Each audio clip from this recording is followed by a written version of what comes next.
Hey everybody, and welcome to the latest episode of the Mind Body Health Podcast, a podcast where we're passionate about doing our best to educate, motivate, and hopefully inspire you and arm you with the tools and tactics and tips that will have a positive impact in your life to take you from where you are to where you can get to. And the thing is, I stress in every episode, you have unlimited potential, and it's a case of you realizing that potential.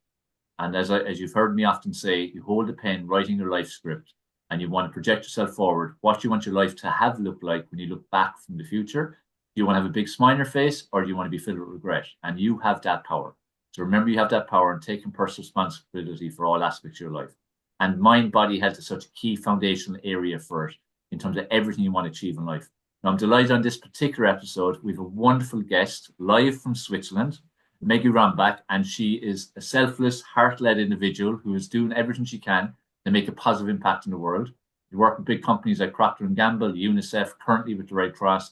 She's big into leadership. She's big in inspiring other people to be the best they can be, and as a collective to make a bigger impact, especially working with an organization like the Red Cross, which does such amazing work in some tough humanitarian situations. So Meggi, fantastic to have you on, and thanks so much for your time. Hi, Dave, and so happy to be here. Really excited. Yeah, it's going to be a great interview because I know, again, what you're about. I know the passion you've got, and it's going to come across very fast, I'm sure.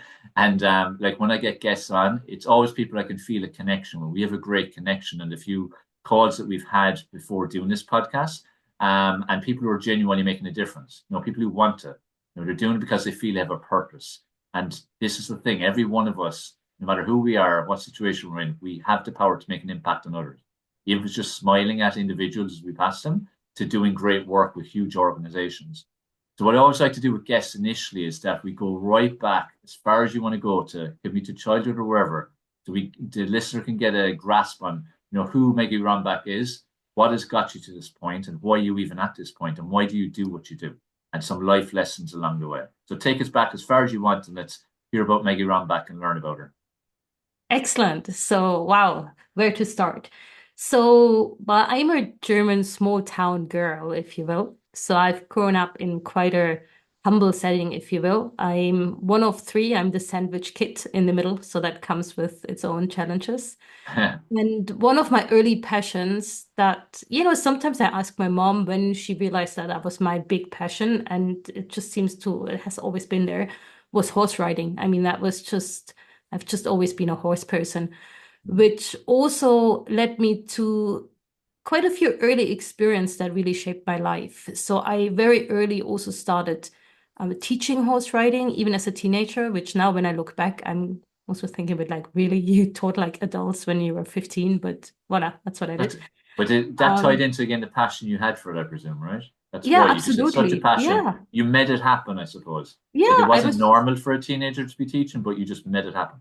Yeah, and I was literally living in this stable. I was just there every single day. I just loved it.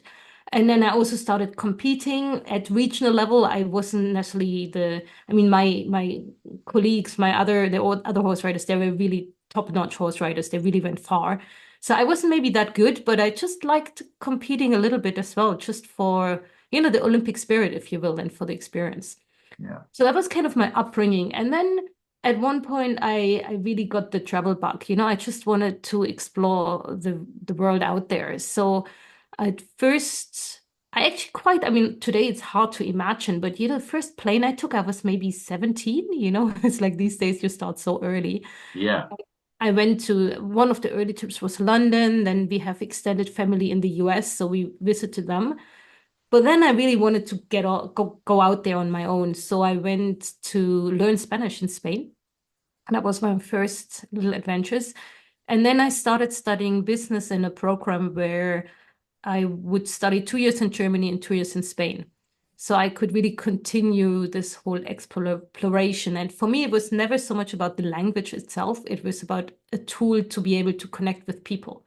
Okay. So that was early days. Then, in addition, I spent half a year in Gothenburg on a Erasmus program, and then I just wanted to see the world. So I went on a 3 months around the world trip after graduating, and I met so many people that traveled for a year, and I was like, "Hang on, I want to do that." Did you But do that then solo, Meggi? Or was there a the group of trip, you? yes, Yes, that very first trip, yes and no. So I started off solo, and actually, good you asked, because there I lived one of my crazy dreams. And you said about you have your script in your hand. Yeah. So I don't know if you or any of the listeners remember the movie The Horse Whisperer. Oh yeah.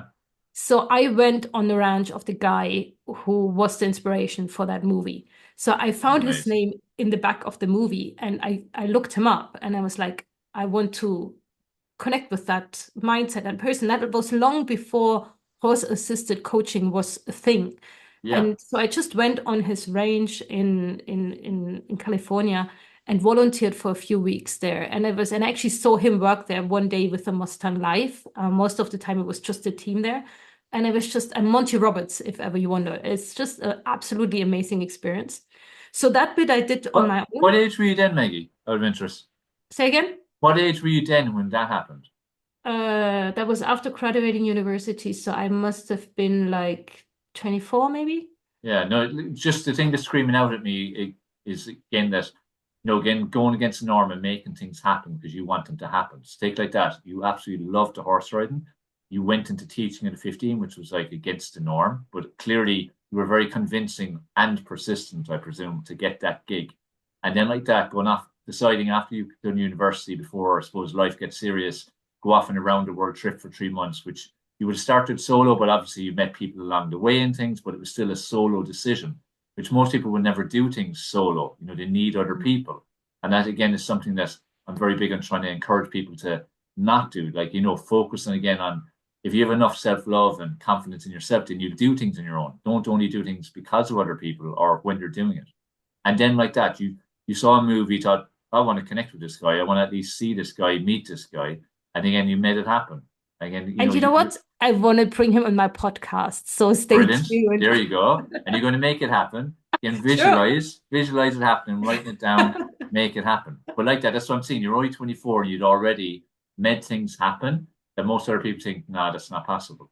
So clearly you had Well, that kind of ingredient. it's funny you picked that up because my mom and I we have a very different memory of the day before I left on that trip. Because my mom is like, "Oh, you've always been so independent and so courageous." And I was like, I was crying the whole freaking night because I was so scared. I Yeah. was so scared getting on a plane by myself. And actually, I wasn't so much scared about the bit where I would be on that ranch, but I had to go to San Francisco. Remember, I'm a German small town girl, right? Yeah. So I had to make it to San Francisco by myself, have at least a night or two in San Francisco, and then make it to the ranch. And so that was the bit I was most scared about. It was just like, how am I going to do that? But What you know got what? you over it?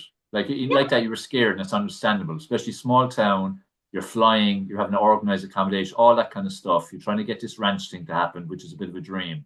What got you over the fear? Because again, people are afraid of all kinds of stuff, but they never get away from it. What got you to actually take action?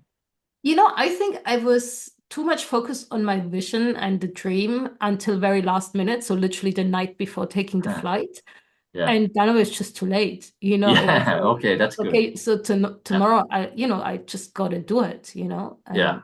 and then I did it. Or you could always back out. You could easily not done it. But I get what you mean. It was good that it was like that. You were enthusiastic your vision all the way up to the end. And then when it became, nearly too late, it was like, okay, I have to do it anyway. And maybe what also helped was, it was maybe a night, a day, the challenge, because I knew afterwards I'm going to be on the range. Then actually a bit later, I did catch up with two friends from studies on that trip. So the scariest bit was right at the beginning, and it was really small and it felt manageable. So it was not like, oh my God, I'm off for 3 months and I don't know what I'm doing.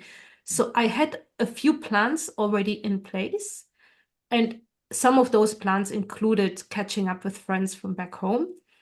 So that kind of helped to make that it felt less scary. Yeah, you had like stepping stones along the way where you weren't totally solo. So you had them to look forward to. Yeah. Good, good. So yeah, so that was, yeah, started off in the US. Then I went to New Zealand and Australia to meet with my friends, and that was basically it. So I kind of also picked the easier countries, if you will, because for me, US, New Zealand, Australia, that still felt quite European. I wouldn't jump right into going to India by myself. So Yeah. I kind of built up a little bit that muscle. Then I went back to Germany, started working in Germany in Cologne for in marketing for perfumes, and I've never been a perfume beauty person, but I just really loved the aesthetic beauty of it Mm. and the psychology behind marketing, to really trying to understand what people actually want, what they need. And actually, interestingly, perfume marketing is also a lot about self-confidence and how it makes you feel. Mm. Because it's almost a self-confidence booster. You put on a perfume and that gives you an entry to a different world or to a different feeling. It's quite Totally. interesting in that sense. It's like the marketing. Again, the marketing is all about pulling on the emotions of people. And that's the most powerful marketing. It makes people feel, again, an emotion that makes them want to buy the product. Yeah. So I did that for 2 years. And then I still had this big dream that I wanted to go traveling for a year. And actually, I had even put like a post on my wall, because the way I defined it is like, I want to have traveled for 1 year before I turned 30. That was my Right. vision. So then, the longer I stayed, I had to make sure that Get it happened, closer. right? And then something happened that turned out to be, a blessing. I was working for like a German company, and that company was bought by Procter and Gamble. And it became clear we have to relocate from Cologne to Geneva. So I thought, okay, that's the moment to live my dream. So I quit and I went traveling for a year. And I mean, I had spent already months beforehand saving up money for it. I had started plotting out a little bit where I want to go. I had a working holiday permit in New Zealand as one of the steps in that journey. Question And there. How much fear did you feel though, about deciding to give up that job? Because obviously you had a good job, you were being paid well, good prospects, so on. Procter and Gamble taking over again could be potentially good prospects. I'm sure while part you want to leave, there must have been fear there as well. Again, what got you to override it? hmm, it's funny. I actually think my dream was so big and I was so passionate about wanting to live it. I Hmm. just thought I just thought I'd find another job. But that was also, the job market was different back then. If you graduate from a good business school, and I basically almost immediately had my first job. So I just thought like I just do that again. Yeah, yeah. Good. So But it's self-confidence as much as anything there. You just felt I'll get something else, which is yeah. good. Again, it's not a common trait, but it's a trait that people need to adopt, which again goes back like what I said earlier, self-love, self-esteem, and so on.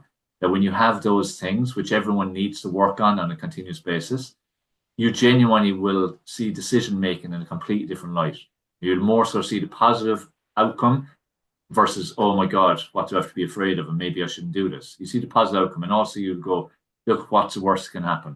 And also I can do something else. Or like that, I'll find another job. Sure, I know I'm good.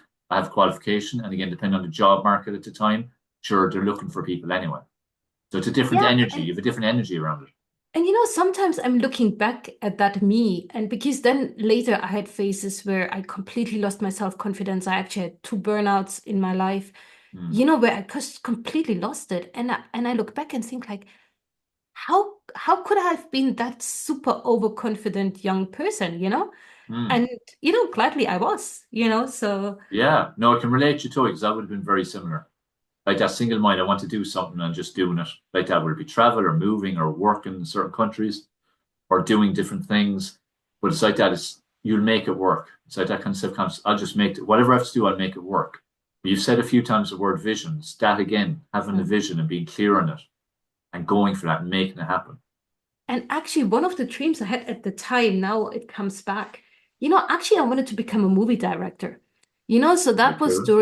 during Lord of the Rings times, and it was Oh really big. yeah, So yeah, I totally wanted to study Peter Jackson. I was completely fascinated by Peter Jackson. I wanted to go to New Zealand and work with him. That was yeah. part of my plan.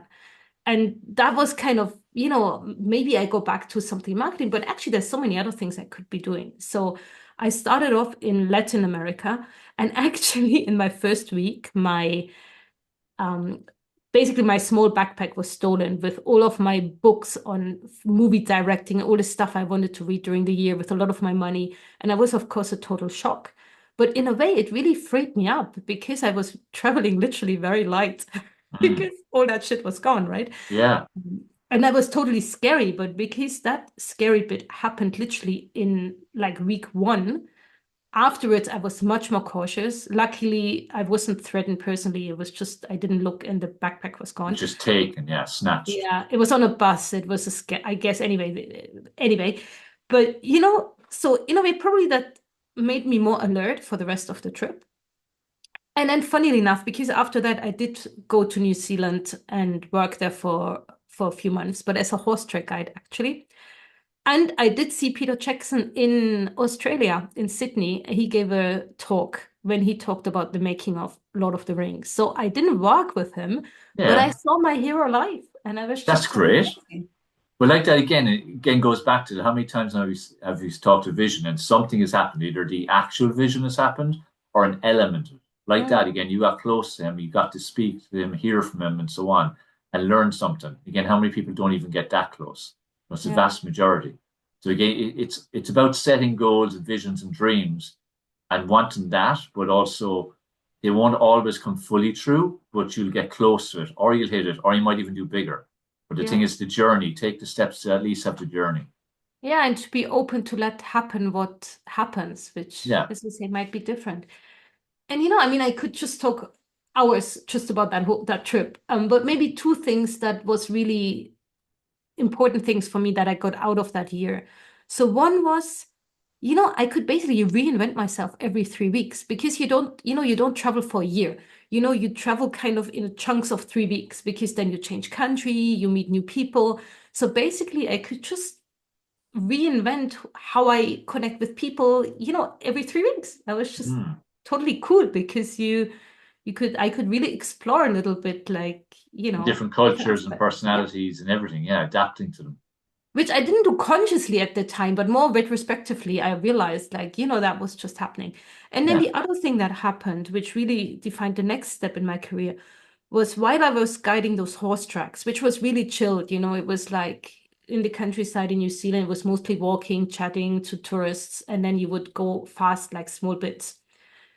And then they always ask me, what did you do back home? And I talked about marketing, and I realized actually I liked a lot of what I was doing.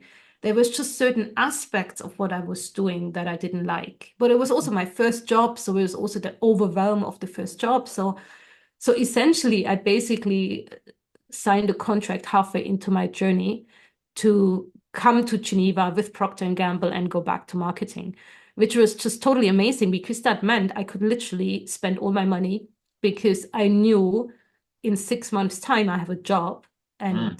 and I have a cushion to fall back on. Yeah. So, it was just the ultimate freedom. Fantastic. And then you came back so and you went into that job. How long were you in Yes. that then for? 6 years. So that was full on hamster wheel Yeah. years. Was that where one of the burnouts was? Was it during that Yes. phase? Yeah. And Yeah, that it was like, yeah, with that, like, what would you have contributed to the burnout? Because yeah, obviously it can be, it's obvious enough like what some of the aspects are, but again, what's obvious isn't always obvious to everybody.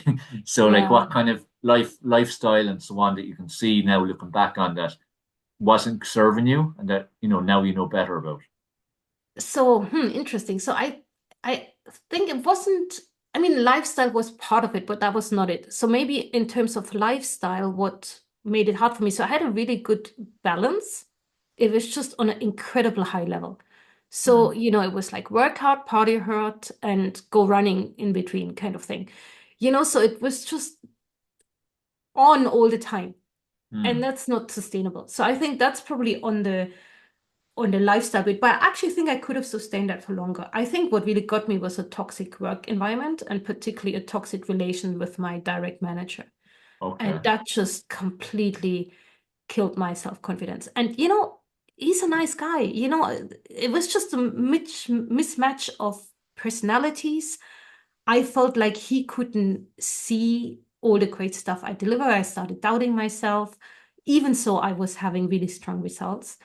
And if you get negative feedback long enough, at one point you start believing it. And that Mm, just got me really to a very low point where I just couldn't take it any longer.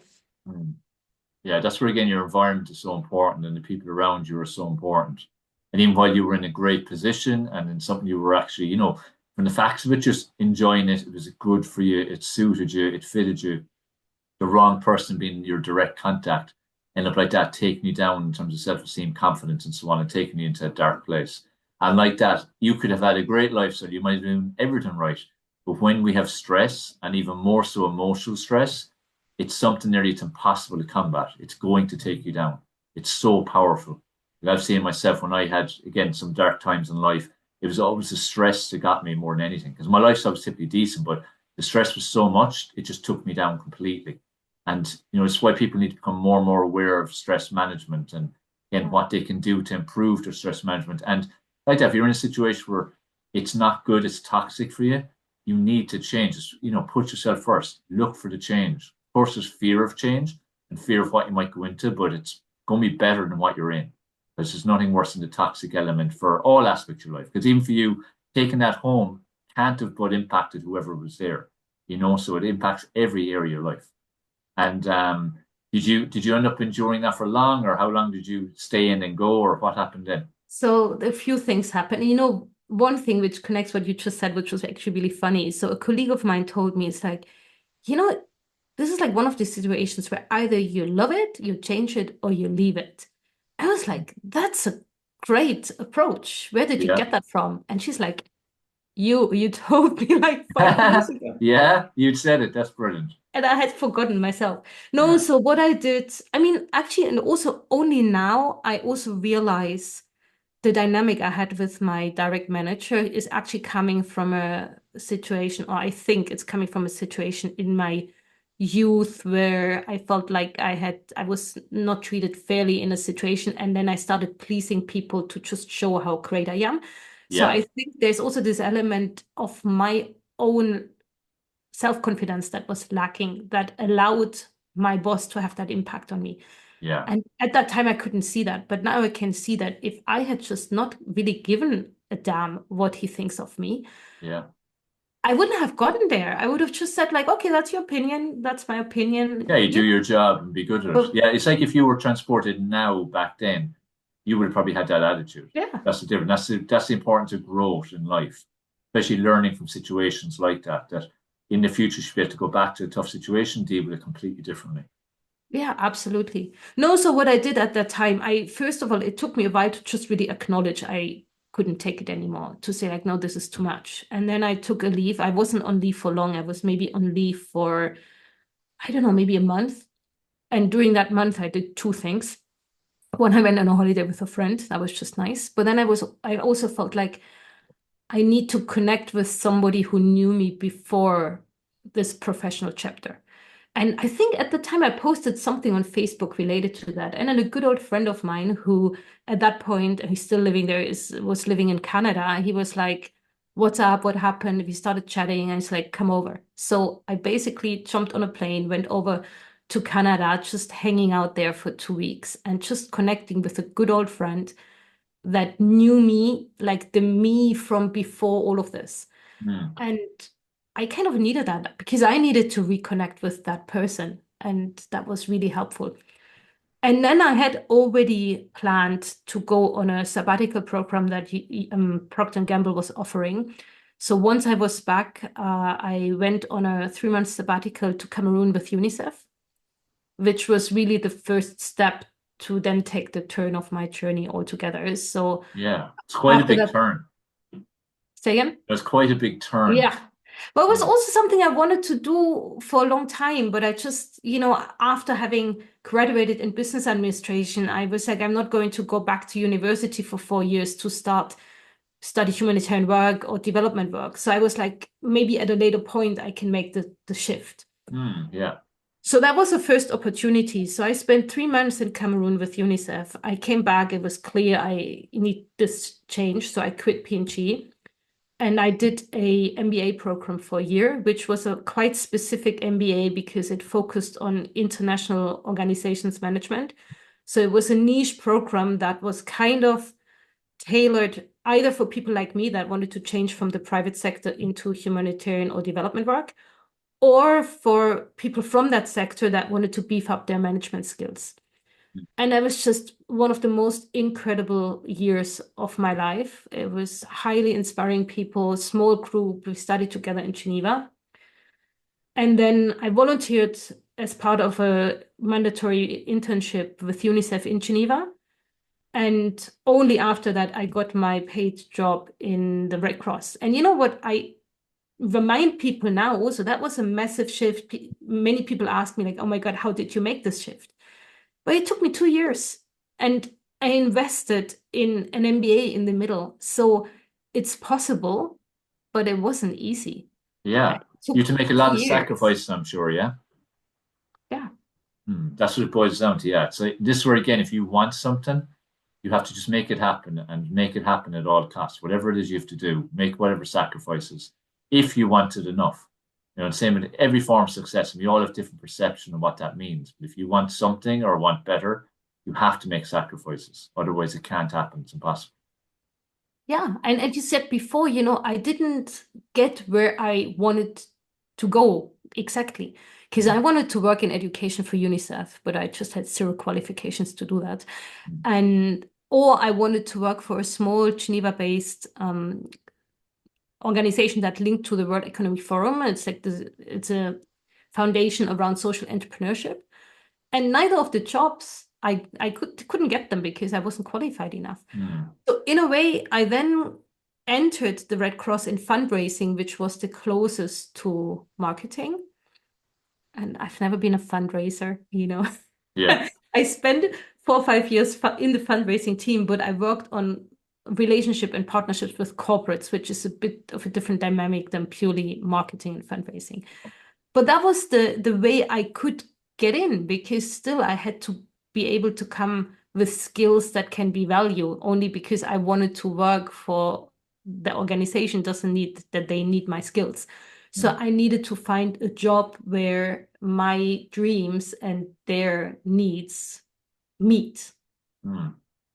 And you feel now like you serve, because how many years are you with the Red Cross now? 10. 10 years, yeah. So you Yeah. feel like that's a good length of time now, and you're clearly passionate about it. Do you feel like you're feeding your soul now? Like you said, your kind of dreams met now with a job and a purpose. Is that kind of how you feel? Do you feel kind of at peace now in what you're doing?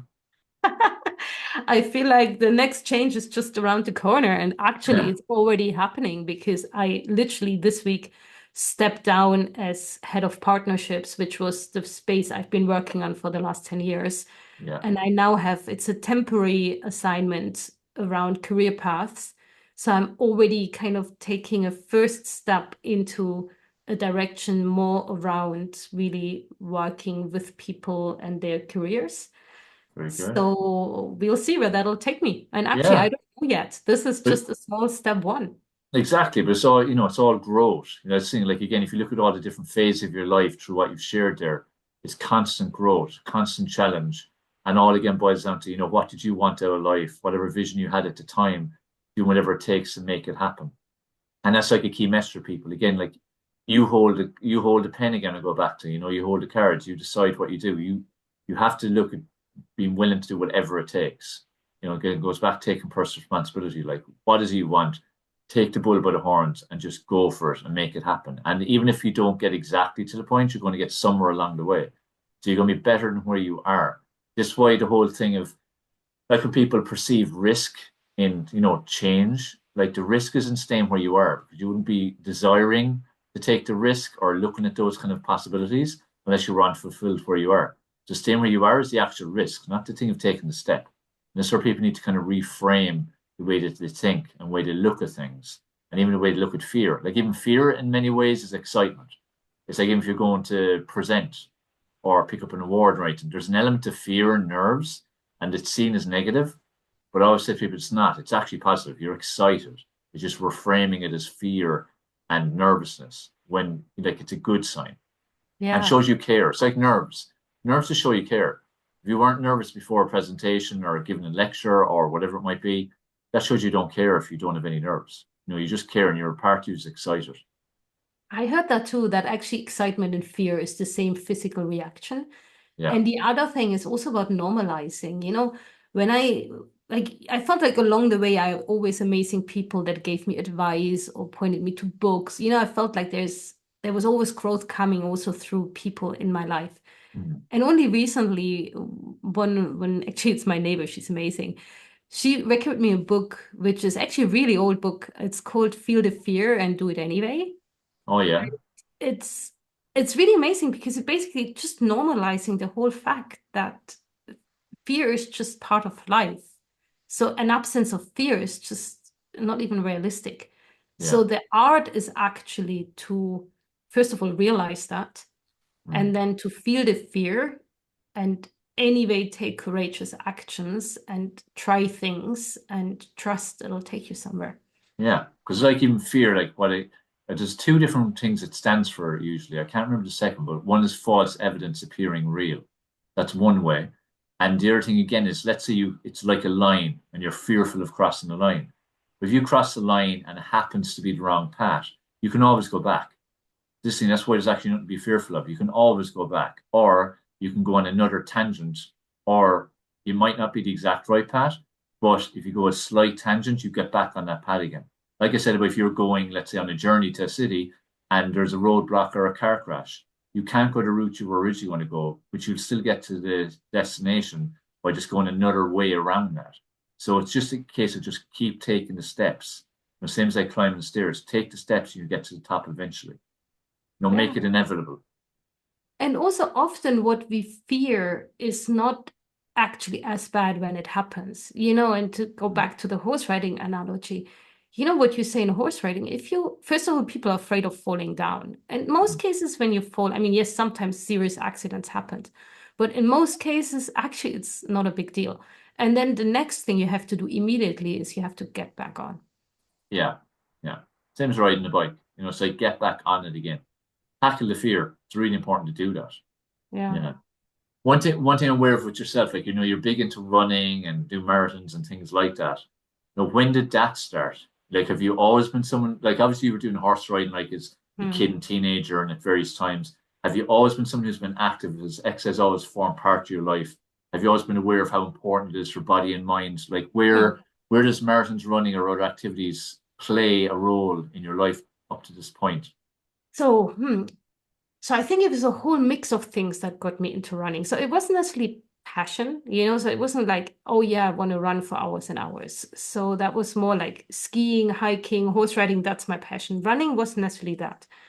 So I think I got into that, if I remember correctly. So in running as such, I had one of my first marketing managers at the time, who was like a few levels up from me. He got us all into running in my first job. And he actually was the one also coaching me through my one and only full marathon I've run so far. So there was a bit, but that was not really serious. I did a little bit here and there.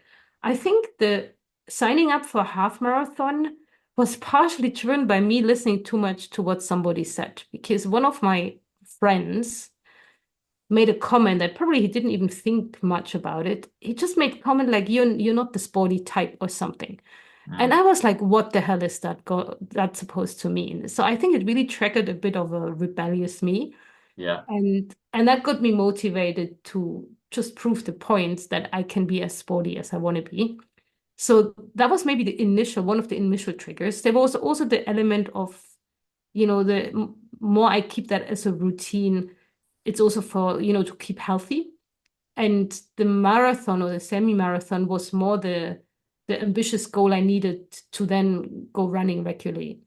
So that was more kind of the nugget I needed to stay motivated. And then I did my first half marathon and I didn't think I could do it. And I did it. And then I was like, okay, what's next?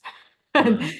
and then I wanted to try a full marathon, but that's really like a half day job. So I did it. I did it like 10 years ago. I'm super happy I did it. I'm very proud I did it. I really enjoyed it. But then after I didn't, you can quickly get addicted. And then you go like, now I go ultra racing and God knows what. And I was like, no, no, no. I did Yeah, that. That was a great experience, but that's good enough. And after that, I did many halves. But, for me, it was never a competitive thing. It was really yeah, more about making also time for me to get out there. I started listening to books when I'm running. So these are really me moments, just to yeah. be in nature.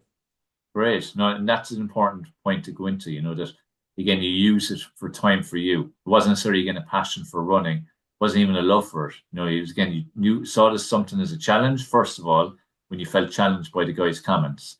You also saw it as important for your health, and you saw it as time for you. And then like that, starting to listen to books and stuff for multitasking purposes. And it's great you had the kind of self-awareness that, you know, we did that marathon. Yes, it was great and you were proud of yourself and so on. But that was kind of the cap on where you wanted to go with that. You didn't want to start going further and further or do like 15 marathons a year or stuff like that. And sometimes, again, people can nearly get pressurized into that. Again, they're in control, but they're allowing themselves to be by, again, look, goes back to, again, the opinion of other people, and you're in a different tribe of people and they're big into doing marathons. And it's like, which one are you doing? Which one are you doing next? Instead of just staying in your lane and doing what you want to do, which is what people need to focus on, you know?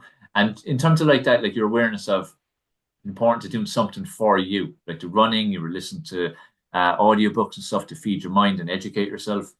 In what other aspects of your life and your lifestyle do you, again, put you first? Like, what's putting on your own oxygen mask first look like for you? So I think I learned a lot about that during the last year because I've just come out of a pretty serious health challenge. And what I realized is that a little bit like back in the days when I mentioned that at P&G days, when I had this balance, but on a too high level, I think I was again in a similar situation. And that got me to my next burnout, you know, where too much chronic stress for too long and too much constant stimulation, you know, so just not really building in rest and pause into my life. So I would build in balance in the sense of you work out and then I exhaust energy doing sports. And what I learned during the last year, and it's really become a habit now, and it's just life changing, is really this whole calm bit. So I started with a mindfulness-based stress reduction program and really started this whole meditation routine. And you know, it really integrated that into my life, and not just the meditation, but the whole mindfulness philosophy. It really also teaches you to be more aware of what you actually need and to listen to what your body needs and to just pause, you know, just bloody take a break and pause and just don't do anything for a day, be like consciously bored. You know, I think that's what I really had to learn the hard way. Yeah, it's an important point, like, because it's too easy to not have that awareness. And most people don't. And it's because, you know, we live in a society in a world where everything is so fast moving. Like, even just go with technology, go with social media, go with mobile phones. Like, everyone's contactable instantly. People know when people even see their messages and when they're delivered. People have an expectation of like immediate responses. So everything's about immediate, now, now, now, now. It's like a hamster wheel. And because that, people don't become so self-aware of when they're pushing themselves too hard and when they should stop. And they feel they nearly have to keep going and they feel they're never enough. Like, it ties into self-esteem and that as well. People are driven because they feel they need to do more to feel enough. They also, if they have a family, need to provide. Then in the job, they feel they need to be doing a certain level of job to provide then for the company. So it's so much of it's tied to never being enough and always striving to be more, which, you know, doesn't really serve the person depending on what their values and so on are. And it's important to have that ability to be self-aware of when you need to stop, because again, the body has an ability to just do whatever you make it do. Like, it will push, push, push, push, push until it stops you. So like you've said, you've had two burnouts. You know, like in reality, in an ideal world, the body would have stopped you earlier, but it didn't because it can endure so much.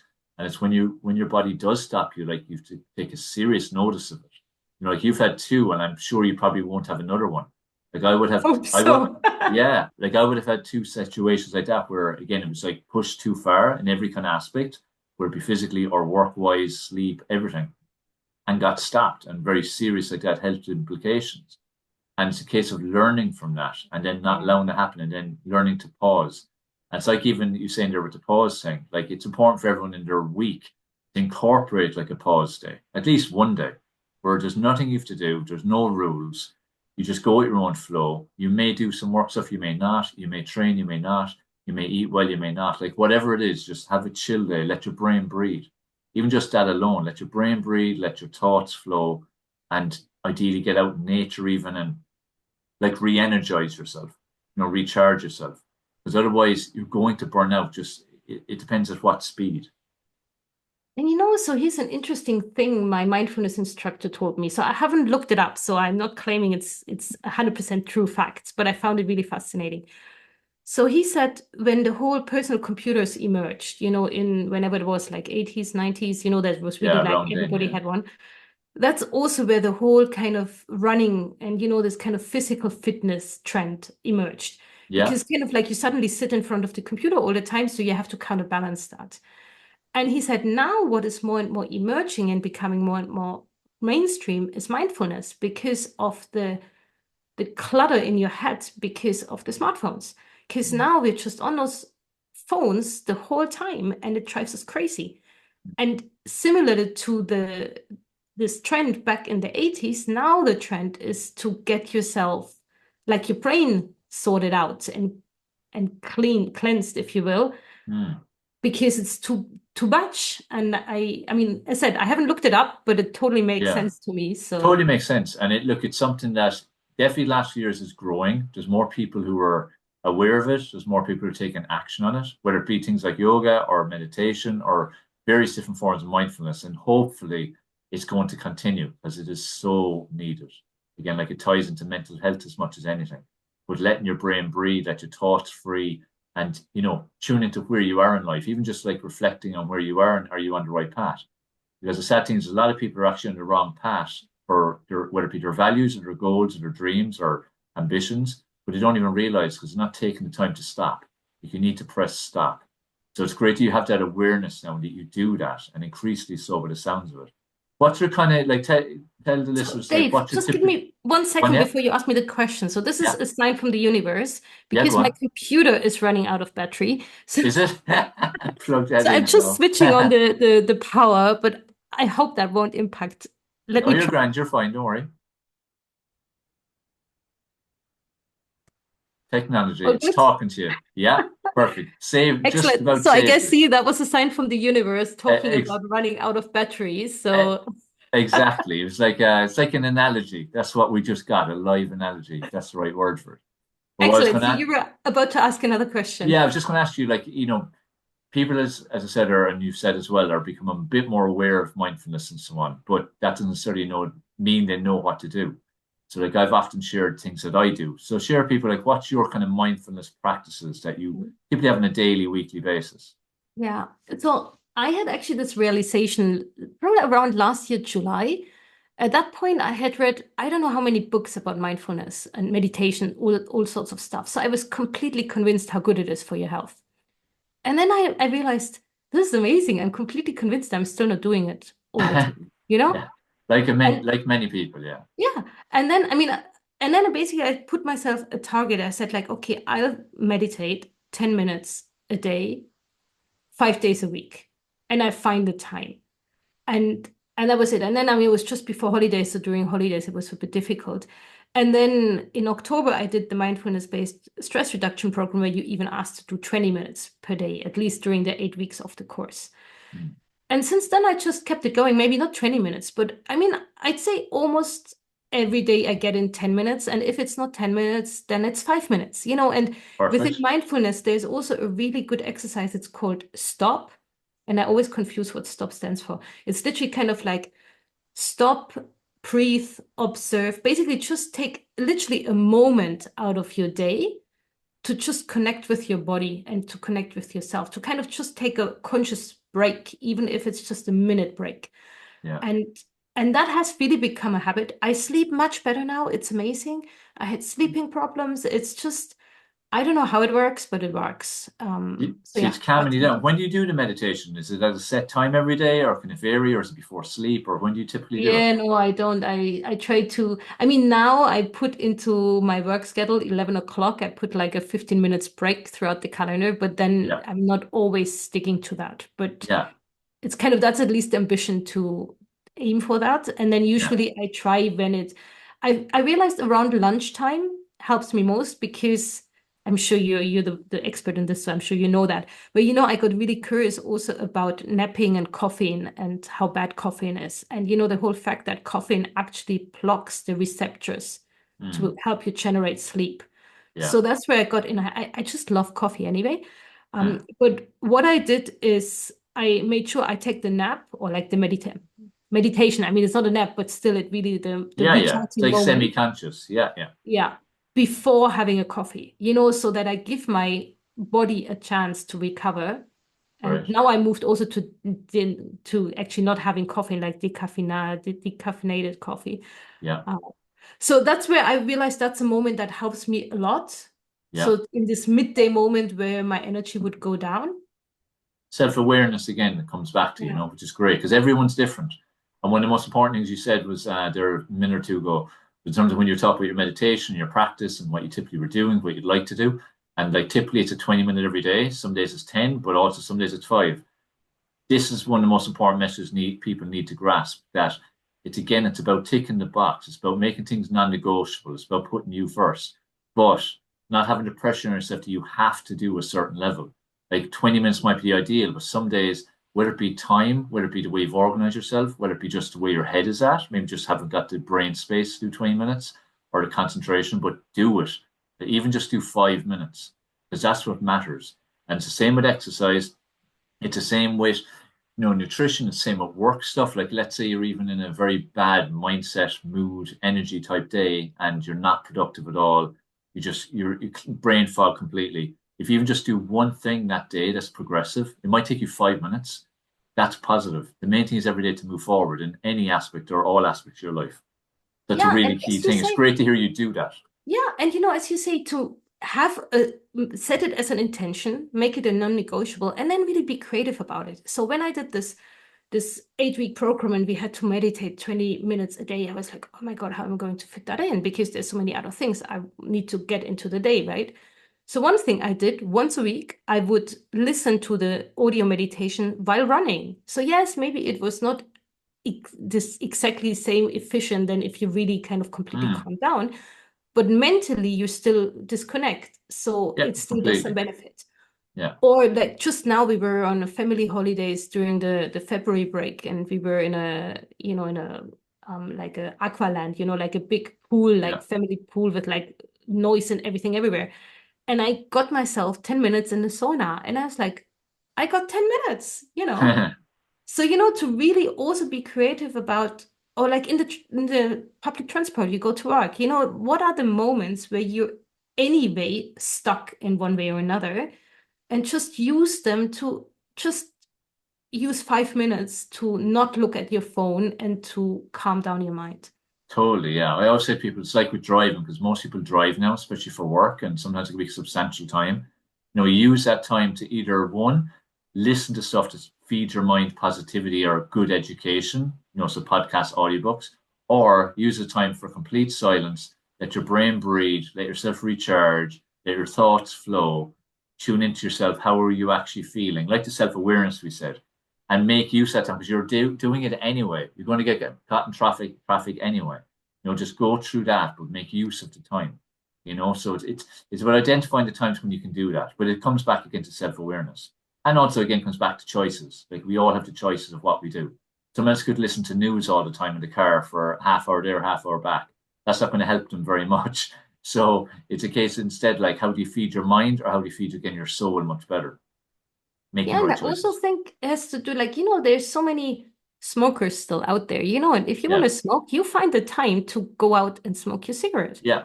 So, and you can even, if you're smoking, you want to meditate, well, even smoke in a meditative way. Yeah. Yeah. So, if you want to find the time, everybody can find 5 to 10 minutes during the day. Yeah, like time isn't ever the issue. It's the case of how they're managing it. Because you've 24 hours in your day, I've 24 hours in my day.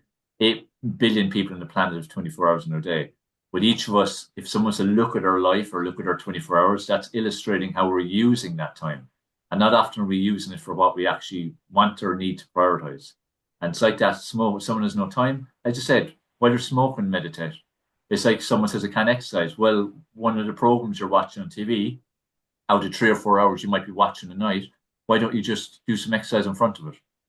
You're still watching the program, do some exercise. So it's a case of us prioritizing and trying to prioritize the right things and being aware of that. And again, comes back to not hiding behind excuses and blame. Like again, take responsibility.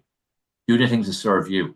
Because again, how you feel about yourself and how you feel about how you look and how your body functions and your brain functions is so important because it's going to positively impact everything in your life. Yeah, absolutely. Yeah. So it's great to hear where you've come from. Again, you can see your journey, but what really stands out again is someone who, set visions and set goals and was going to achieve them no matter what. And while, yes, you felt a bit of fear as it became more real, as it was coming closer, you didn't let it stop you. And that's a really important message from this podcast. Not let fear stop you. Step to the other side. And like I said a while ago, what's the worst that can happen? You can always step back, you can go sideways, you can go another way. There's always options. That's beautiful. And the world now, there's so many options. Like there's never been more options in every kind of way. And you had that resilience, you had that desire.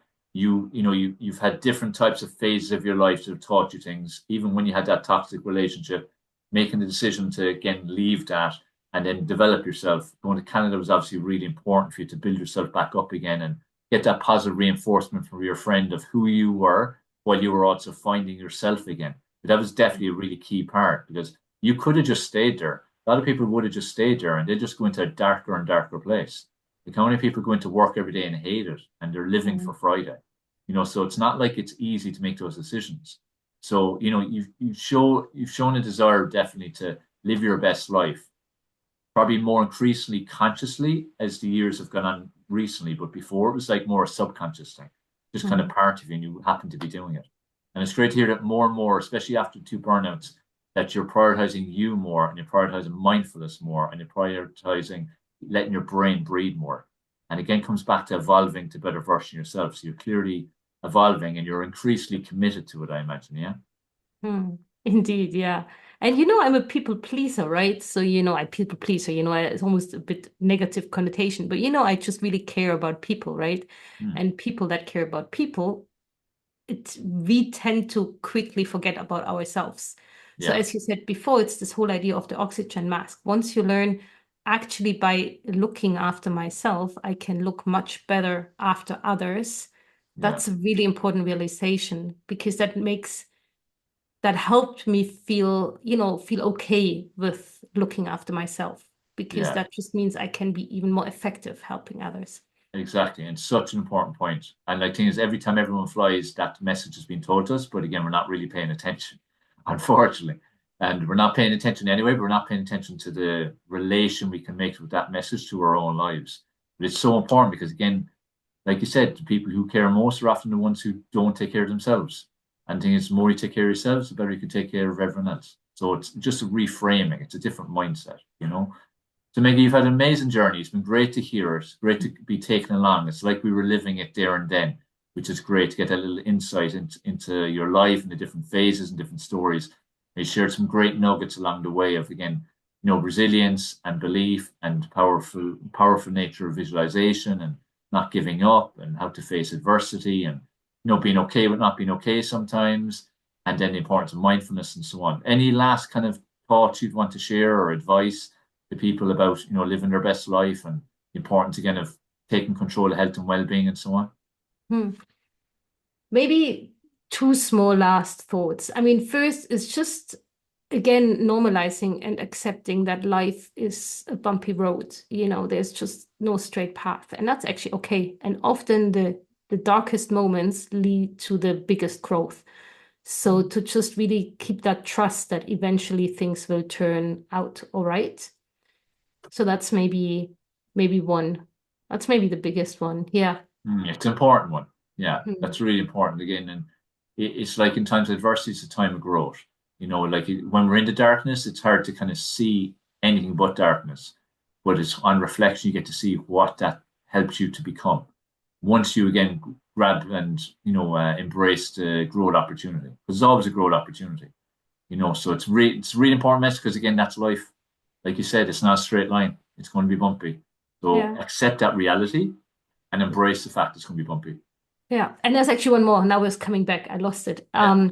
It's really also this whole fact that priorities change in your life. Like what might have been our biggest dream when we were 20, it's not the biggest dream when we're 30, when we're 40 and 50. And that's actually okay, but we're not always intentional about it. We just kind Yeah. of keep going and don't even question if our priorities changed. So it's really just encourage everybody out there, no matter where listeners are at, to just stop and give it a thought and think like, okay, am I still on the track where I want to be now in my life? Because maybe 10 years ago, that was my biggest dream, and I'm really proud I went there.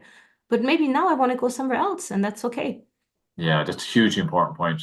Because as you're saying that there, I would be very different now in my 40s than I was in my 20s in terms of my priorities. There's still aspects of it, like in terms of like from a work perspective, ambition and so on. It's still there. But where it might have been 90-10 back then, now would it be about 60-40. So our perspectives change depending on what's going on in our life and what we want out of life. And as you said, that's okay. But it comes back again to awareness and pressing stop. But the press and stop is one of the biggest messages from this podcast. Regularly press stop and ask yourself, am I on the right path? And if I'm not, okay, what am I going to do to make it myself be on the right path? And then add to that, don't be afraid of changing path if that's what's required. Because again, what's the worst that can happen? So, Meggi, it's been a wonderful journey. It's been wonderful hearing it. You've shared a lot of great information. Thank you for being so, open, raw, vulnerable, but sharing your journey. Because it's, our stories are powerful. And too often people aren't willing to share their stories. They feel that there's no value in it. Who would have any interest? Or they're nearly, afraid, ashamed to want to share certain aspects. But it's through our stories we can truly inspire other people, because everyone's got stories and a lot of them are very relatable. It's just slightly different because they're different journeys, but they're very relatable. So it's very powerful when people do share their stories and their journeys. So thank you for doing that. And thank you so much for having me. I feel really privileged. And yeah, thanks for guiding this conversation. It's been another great episode, and wishing you best of luck in everything you do. And I've no doubt about where you're going to go. And just keep practicing that mindfulness and keep putting you first. It's really important. So, guys, that's another episode of the Mind Body Health Podcast. I hope you really enjoyed it. I've no doubt that you did. Make sure if you have any questions or comments or feedback, put in the comments below if you watch this on Spotify or YouTube. Otherwise, if it's on another platform, just shoot me a message on any social medias or on our website or somewhere that you find you can send a message with some feedback. It's always valuable. Please also share this episode out there with other people. We can reach only so many people ourselves directly, but you can help us to reach more people. And you then also play a role in making a positive impact in others. And like I always stress, every single one of us has that power to make a positive impact in others. And we live in a time when we need more and more positivity. We need more and more inspiration. And it's through these type of podcasts and episodes and stories that we can do that. So help us by sharing it out with someone you feel will get value from listening to this. So take care, keep taking action, keep taking personal responsibility for your life. Keep reminding yourself you hold the pen and let's write an epic life script. Until the next episode, look forward to talking to you then.